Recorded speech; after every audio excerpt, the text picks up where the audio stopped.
السلام عليكم ورحمة الله وبركاته. أخباركم عاملين ايه؟ يا رب تكونوا بخير. النهاردة مع بعض هنعمل كده وصفة لذيذة جدا في الشتاء كده والساعة اللي احنا فيها دي. بس النهاردة هتكلم معاكم على حاجتين، طبعا الوصفة اللي هنعملها، وهتكلم معاكم على الكوبايات اللي قدامكم الجميلة دي. الكوبايات دي شغل بنتي، هي اللي عاملاها. إيه يعني هي هواية عندها، وكوبايات لذيذة جدا بصراحة.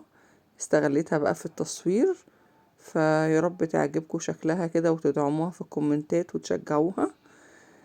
ويلا بقى مع بعض هنعمل حاجة كده سخنة ولذيذة.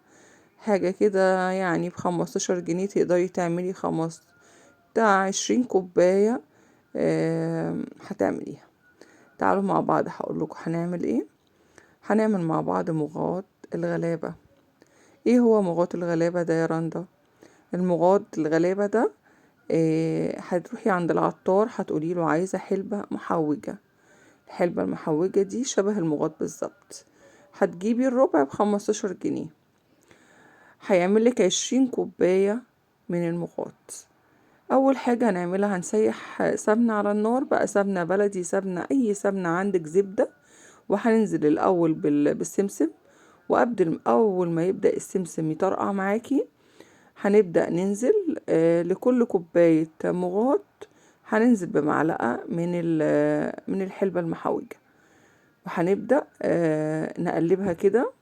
انا زودت حتة سمنة تاني علشان خاطر لازم تبقى يعني ولا سمنة كتير قوي عشان ما تعملكيش كده مواعة في المعدة.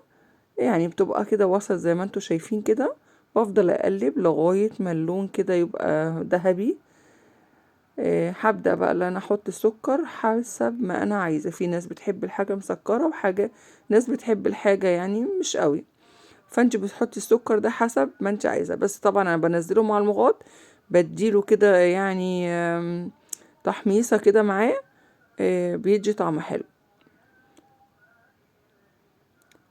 اول ما يوصل معاكي للون اللي انت شايفاه كده والسكر داب مع الحلبة المحوجة او المغات، هنبدأ نكون احنا مجهزين مية بمقدار 4 كوبايات. هننزل بيها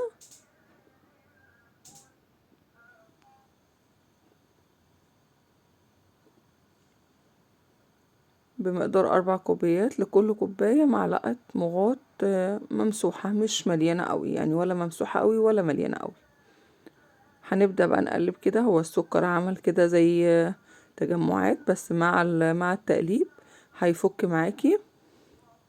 هنفضل نقلب كده فيه لغاية ما السكر اللي هو عمل تكتلات دوت يفك معانا، ويبدأ المقدار اللي احنا عاملينه ده هو يبدأ يتخن معانا شوية.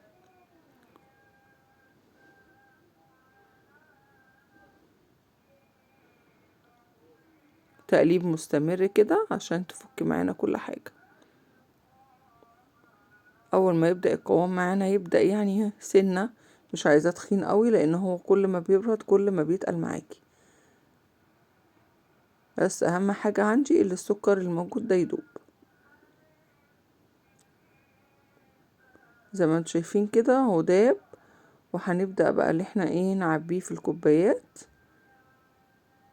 وتشربي احلى مغات في الشتاء كده، وحاجة تدفيكي، حاجة لذيذة جدا. يا رب تكون عجبتكم. حاجة رخيصة جدا 15 جنيه، هتقدري تعزمي عيلة العيلة. انا الربع عندي بيقعد معايا الكذا 4 كوبايات، فده تقريبا بيعمل 20 كوباية مغات. تقدري تعمليها بأقل سعر بأقل تكلفة وتشربي بالهنا والشفا. ويا رب يكون الوصفة عجبتكم، وعايزة منكم لايك واشتراك وتفعيل الجرس ودعم بقى وكومنتات حلوة كده في التعليقات، وتشجيع لسارة هي اللي عاملة الكوبايات. ويا رب أكون عند حسن ظنكم وأكون خفيفة عليكم. والسلام عليكم ورحمة الله وبركاته.